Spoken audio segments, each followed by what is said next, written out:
할렐루야. 우리 오픈도어 교회 성도 여러분, 다니엘 기도의 5번째 날입니다. 벌써 금요일이 되었습니다. 지난 5일 동안 기도의 시간들 잘 갖고 계시리라 믿습니다.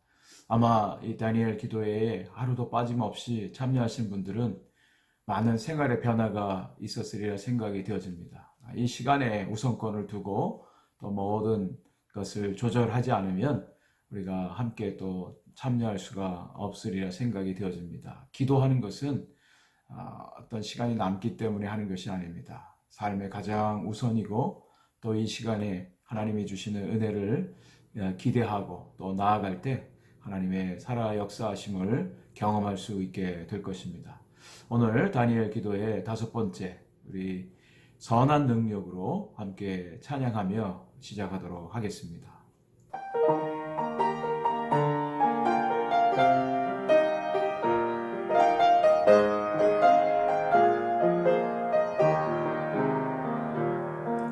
그 선한 힘에 고요히 감사여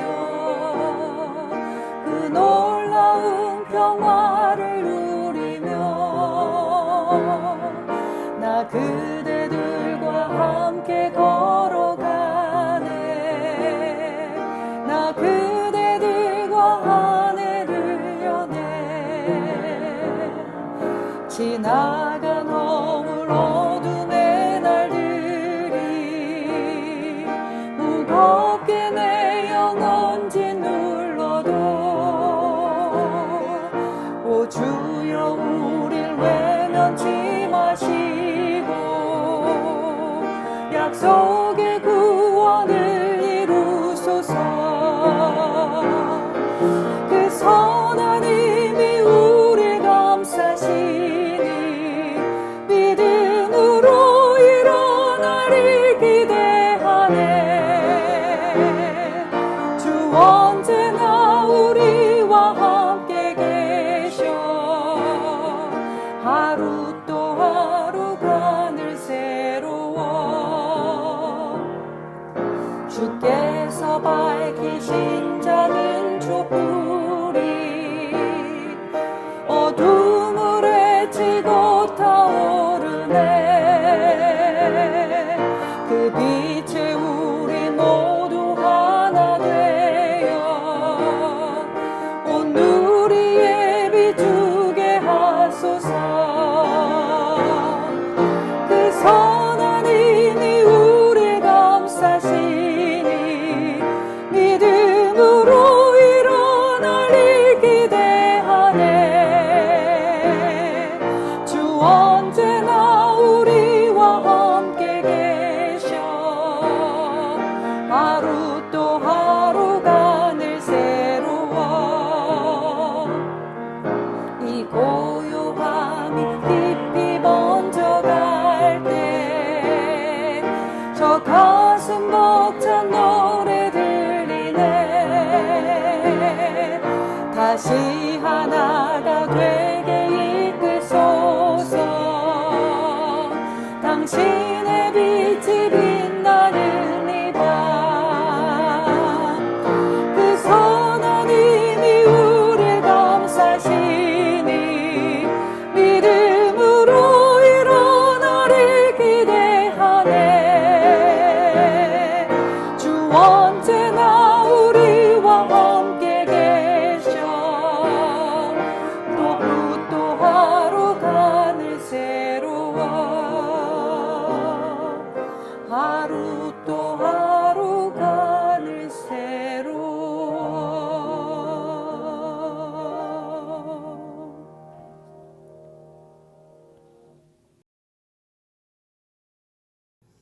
이제 이 찬양의 가사가 조금 익숙해지지 않으셨는지요? 네. 하루 또 하루가 새로워. 우리의 삶에 날마다의 시간이 새로운 시간임을, 하나님이 우리에게 주신 하나님의 은혜의 시간임을 다시 한번 믿고 감사를 드립니다. 오늘 함께 나눌 말씀은 다니엘서 3장 16절부터 18절까지의 말씀이 되겠습니다. 함께 하나님의 말씀을 읽어보겠습니다. 사드락과 메삭과 아벳느고가 왕에게 대답하여 이르되 느부갓네살이여 우리가 이 일에 대하여 왕에게 대답할 필요가 없나이다. 왕이여 우리가 섬기는 하나님이 계시다면 우리를 맹렬히 타는 풀무불 가운데서 능히 건져내시겠고 왕의 손에서도 건져내시리이다. 그렇게 하지 아니하실지라도 왕이여 우리가 왕의 신들을 섬기지도 아니하고 왕이 세우신 금 신상에게 절하지도 아니할 줄을 아옵소서. 아멘. 저는 오늘 그리 아니하실지라도 라고 하는 제목으로 함께 하나님 말씀을 나누고 기도하기를 원합니다. 우리가 어려운 일을 당했을 때 어떤 다른 사람에게 부탁을 합니다. 간곡하게 이것을 좀 들어주면 좋겠습니다. 마지막에 이런 토를 달죠. 안 들어주셔도 괜찮습니다. 정 힘들면 안 해주셔도 괜찮습니다. 그런데 정말 그 말대로 그 부탁을 거절하고 안 들어주면 마음이 섭섭해집니다. 안 들어줘도 괜찮다는 이 말이 진심이 아니었기 때문에 그렇죠. 아주 다급하고 어려운 문제가 생기면 차라리 솔직하게 이것을 꼭 들어주면 좋겠습니다. 안 해주시면 나는 망합니다. 꼭 들어주십시오. 라고 진심 어리게 말하는 것이 차라리 좋으리라 생각이 되어집니다. 그리 아니하실지라도 이 말이 오늘 이 본문에 나오는데 이 의미들을 한번 생각해 보기를 원합니다. 느부갓네살 왕이 다니엘의 꿈 해석을 듣고 일견 마음이 시원했습니다. 답답하게 무슨 꿈을 꿨는지 알고 싶었는데 그 꿈에 대해서 속 시원하게 해석을 해주었기 때문에 시원했을 것입니다. 한편으로는 안위도 받았습니다. 왜냐하면 그가 그 큰 신상의 머리 부분, 순금으로 되어 있는 가장 찬란하고 가장 권세와 능력을 가진 존재라고 하는 것을 확인받았기 때문에 그렇습니다. 그리고 그 뒤에 나타날 다른 나라 왕들은 그에 비해서 떨어지는 왕, 나라이라고 하는 사실을 듣고 한쪽으로는 마음이 안위를 받았을 것입니다. 그런데 또 불안함이 몰려왔습니다. 결국에는 그 나라들이 산돌, 뜨인 돌에 의해서 다 멸망을 당하고 티끌같이 날아갈 것이다 라고 하는 그 말을 들었기 때문입니다. 자, 이것이 그가 꿈으로 계시받은 운명이라고 생각한다면 느부갓네살 왕이 그 운명을 한번 바꿔보겠다라는 생각을 해보지 않았겠습니까? 우리가 믿지 않는 사람들이 꿈 해몽을 위해서 또 무당을 찾아가고 어떤 일들에 대해서 예언적인 말을 들었을 때 그것이 운명이라고 했을 때 그 운명을 바꾸기 위해서 굿이라도 하려고 하는 그런 마음들, 이런 마음이 느부갓네살 왕에게도 있었을 것입니다. 그래서 느부갓네살 왕이 한 행동이 큰 금으로 만든 신상을 만든 것입니다. 자기를 위한 신상이죠. 또 자기가 섬기는 신을 위한 신상입니다. 오늘 성경에 보니까 그 높이가 27m, 또 폭이 2.7m나 되는 큰 신상을 세우고 온 백성들이 한날 한시에 음악이 연주되면 그 신상 앞에서 절하도록 명령을 한 것입니다. 총독과 수령과 또 행정부, 또 입법부, 또 사법부, 모든 지방 관리들, 모든 지도자들이 다 그 앞에 나와서 절을 하도록 했던 것이죠. 그런데 여기에 이 왕의 명령을 따르지 않았던 사람들이 있었습니다. 그 사람들은 다니엘의 세 친구들입니다. 사드락, 메삭, 아벳느고. 다니엘의 청을 받아서 느부갓네살 왕이 모든 지방 관리, 지방의 지도자로 세웠던 이 사람들입니다. 이들은 왕의 신상 앞에 절하지 않았습니다. 이 사람들에 대해서 질투하는 마음을 가지고 있었던 바벨론 사람들이 느부갓네살 왕에게 이 사람들을 고발했습니다. 사드락, 메삭, 아벳느고, 유대인들이 왕의 명령에도 불구하고 그 신상에 절을 하지 않습니다. 그런데 오늘 다니엘 3장 12절 말씀을 보니까 그들이 고발하는 가운데 이런 말이 나옵니다. 왕과 또 왕의 신들과 왕이 세운 신상, 왕, 또 왕이 섬기는 신, 왕이 세운 신상. 이것들이 한 통소인 것을 알게 됩니다. 왕이고 신이고 또 왕이 만든 신상이 그가 섬기는 신입니다. 그 능력으로 바벨론이라는 나라를 다스리고 있다라고 하는 것이죠. 자기 자신을 그런 가장 높은 위치에 세우려고 하는 느부갓네살 왕의 그런 교만함이 묻어나는 것입니다. 이 이야기를 듣고 느부갓네살 왕이 화가 단단히 났습니다. 당장 그들을 끌어들여서 풀무불에 던져 넣으라고 하는 것이죠. 느부갓네살 왕을 보면 성격이 상당히 난폭하고 포악한 사람인 것을 알게 됩니다. 자기 말을 순종하지 않으면 당장이라도 죽이려는 그런 시도를 하는 아주 포악한 왕으로 성경에 기록되어 있습니다. 그래서 사드락 메삭 아벳느고가 왕 앞에 끌려왔습니다. 왕은 그들을 다시 한번 설득합니다. 다시 한번 기회를 주는데 이제 음악이 울리면 그 신상 앞에 절을 해라. 그러면 살려주겠다. 만약에 그 말에 불순종하면 뜨거운 풀무불에 던져 넣겠다라고 말하면서 이런 이야기를 합니다. 세상에 어느 신이 자기의 손에서 건져낼 수 있겠느냐. 네, 자신의 교만이죠. 그런데 느부갓네살 왕은 이런 말을 해서는 안 될 왕입니다. 왜냐하면 느부갓네살 왕이 다니엘의 꿈 해몽을 듣고 하나님의 능력과 하나님의 권능을 인정하고 또 하나님을 찬양하기까지 했습니다. 그런 그 느부갓네살 왕이 하나님을 부인하는 것이죠. 하나님을 배반하고 또 자신을 가장 높은 위치에 올리는 교만의 죄를 짓고 있습니다. 자, 우리가 여기서 한 가지 생각해 볼 수 있는 것은 어떤 유력하고 영향력 있는 사람이 교회에 와서 예배도 드리고 또 찬송도 한다고 해서 흥분할 필요가 없습니다. 그들이 하나님을 찬양하고 예배에 참석한다고 해서 정말 회심하고 하나님을 경외하고 하나님의 백성이 된 것이 아닙니다. 정말 우리가 봐야 될 것은 하나님을 자신의 인생의 주인으로 또 삶의 중심으로 모시고 그 하나님 앞에 절대적으로 순종하는 삶, 그것이 진정한 신앙이라고 하는 것입니다.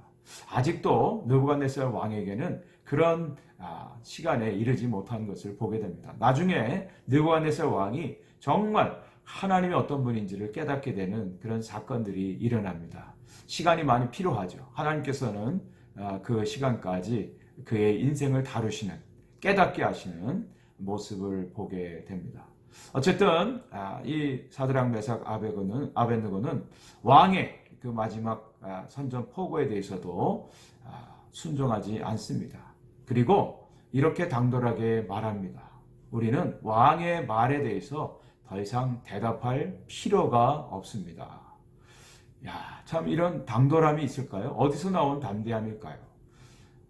왕이 자신들에게 요구하는 그 일에 대해서 어떠한 변호나 변명이나 자기 자신을 디펜스할 이유가 없습니다. 라고 말하고 있는 것입니다. 사드락 메삭 아벳느고의 하나님에 대한 절대 신앙의 모습을 보게 됩니다. 그리고 나서 이렇게 말합니다. 17절 말씀인데요. 왕이여, 우리가 섬기는 하나님이 계시다면 우리를 맹렬히 타는 풀무불 가운데서 능히 건지시겠고 왕의 손에서도 건져내시리이다. 그런데 이 한국말 성경은 약간 오해의 소지가 있는 내용입니다. 만약 하나님이 계시다면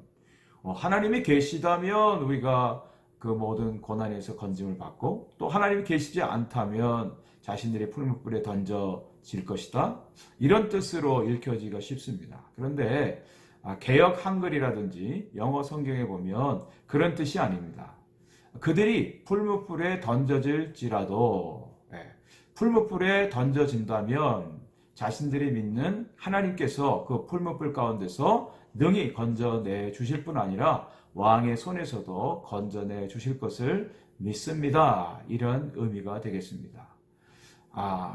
자신들은 하나님을 믿는 믿음 가운데 풀무불에 던져지는 그런 고난 가운데서도 우리 하나님이 능히 건져내실 수 있는, 하나님은 전능하신 분이고 하나님은 당신의 사람들을 구원해 내 주시는 분임을 분명히 고백하고 선포하고 있는 것입니다.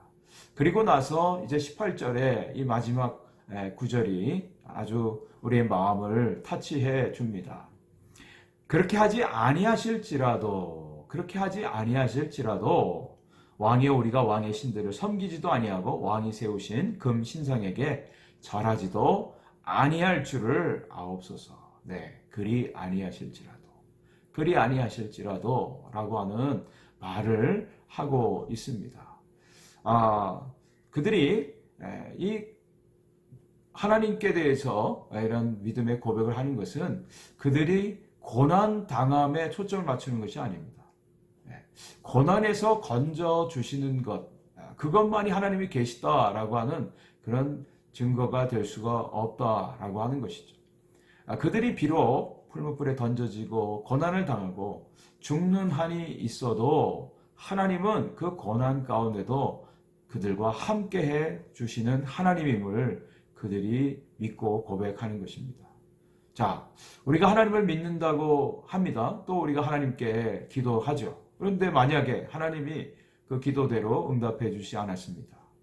또 병이 들기도 하고요. 또 극한 가난 가운데 그냥 내버려 두시는 경우도 있습니다. 어려운 문제 가운데 빠져서 허덕이는데도 하나님 돕지 않는 그럴 때도 있습니다. 그럴 때 과연 그럼에도 불구하고 하나님을 의지하고 믿겠습니까? 이 사드락 메삭 아벳느고의 믿음의 고백은 그들의 믿음이 어떤 환경적이고 조건적인 조건에 따라서 그들의 믿음이 달라지고 하나님에 대한 믿음이 변질되어지는 그런 것이 아님을 고백을 하고 있는 것이죠. 진정한 믿음이라고 하는 것은 어떤 상황과 형편에 상관없이 하나님을 믿는, 하나님을 의지하는, 하나님이 어떤 분이라고 하는 것을 온전히 믿고 그 하나님께 모든 것을 맡기는 진정한 삶입니다. 이것이 진정한 절대적인 믿음, 전천후 믿음이라고 말씀드릴 수 있습니다. 여러분, 일제시대에 우리의 신사참배를 거부했다가 순교당하신 많은 목사님들도 계십니다. 우리 신앙의 선배들이 있습니다. 또 지금 선교지에서 복음 전하다가 억울하게 감옥에 갇혀 있는 그런 선교사님들도 계십니다. 자, 그들이 정말 물론 그 감옥에서 그 죽음 가운데서 건져내 주심을 받는 것, 그게 은혜죠. 하나님 살아있다고 말할 수 있습니다. 그렇지 않다면 순교를 당하고 또 그것에서 정말 어려운 일을 당한다면 그래도 하나님을 의지하겠습니까? 그래도 하나님을 의지하고 믿고 그 하나님만을 온전히 찬양하시겠습니까? 네. 진정한 믿음이라고 하는 것은 어떤 상황에 따라서 우리의 믿음이 달라지는, 변화되어지는 것이 아니라 하나님에 대한 절대적인 신앙. 우리가 고난당할지라도 어려움 당할지라도 그 현장에 함께 하시는 하나님. 그 하나님을 의지하고 그 하나님을 포기할 수 없습니다. 그 하나님께 나의 삶을 맡깁니다. 이런 믿음의 도전이고 고백이고 또 주님께 대한 온전한 헌신입니다. 여러분, 이러한 사람들은요, 세상이 감당할 수가 없는 사람들입니다. 세상이 감당할 수가 없습니다. 히브리서에 나오는 말씀처럼 세상이 감당할 수 없는 사람. 세상의 어떤 권력과 세상의 어떤 힘과 세상의 어떤 대적이 이런 사람들을 결코 이길 수가 없습니다. 왜냐하면 그들이 위대해서가 아니라 그들과 함께 하시는 하나님이 위대하신 분이기 때문에 그렇습니다. 그 하나님을 오늘도 믿고 우리가 함께 기도하는 시간을 갖기를 원합니다. 오늘도 함께 기도할 내용들을 제가 나누도록 하겠습니다. 첫 번째로는 우리의 모든 상황과 환경 가운데 함께 해주시는 주님을 믿고 그분께 우리의 모든 삶을 온전히 맡기게 해 주옵소서. 지금 코로나가 창궐한 가운데 있습니다. 우리 병원에서 수고하시는 우리 의사 선생님 또 간호사들 많이 계십니다. 우리 성도님들도 중에도 많이 계십니다. 그들의 건강을 지켜 주옵소서. 기도해 주시기 바랍니다. 우리 성도님들의 가정을 지켜주시고 주님의 함께 하심의 은혜를 경험케 해 주옵소서. 기도해 주시기 바랍니다. 마지막 네 번째로는 지금 선교지에서 선교하시는 선교사님들, 코로나 때문에 또 여러 가지 종교적인 환경적인 어려움 가운데 있는 분들 계십니다. 하나님께서 그들을 돌봐주시고 하나님의 공급하신 은혜로 넉넉히 이기게 하여 주옵소서. 기도해 주시기를 바랍니다. 제가 먼저 기도합니다. 하나님 아버지 참 감사합니다. 하나님께서 오늘도 우리와 함께하여 주심을 믿습니다. 세상은 우리로 하여금 하나님을 배반하고 또 다른 어떤 능력 있는 것들을 따르라고 그 앞에 무릎 꿇으라고 우리를 도전합니다. 그러나 오늘 사드락 메삭 아벳느고처럼 하나님만이 나의 진정한 하나님이시요 그분만이 우리의 진정한 구원자 되심을 온전히 믿습니다. 그리 아니하실지라도 환경이 어떠할지라도 우리의 기도가 응답받지 못한다 할지라도 그럼에도 불구하고 하나님을 여전히 의지하고 믿고 하나님 앞에 우리의 삶을 온전히 던집니다. 이런 귀한 믿음의 고백이 우리 모든 성도님들 가운데 있게 하여 주옵소서. 이제 2021년 하나님의 교회와 또 성도님들의 가정 가운데 하나님의 살아계심을 나타내 주시고 하나님의 크심과 하나님의 능력을 증거해 주시는 은혜가 있게 하여 주옵소서. 예수 그리스도의 이름으로 간절히 기도 올려옵나이다. 아멘.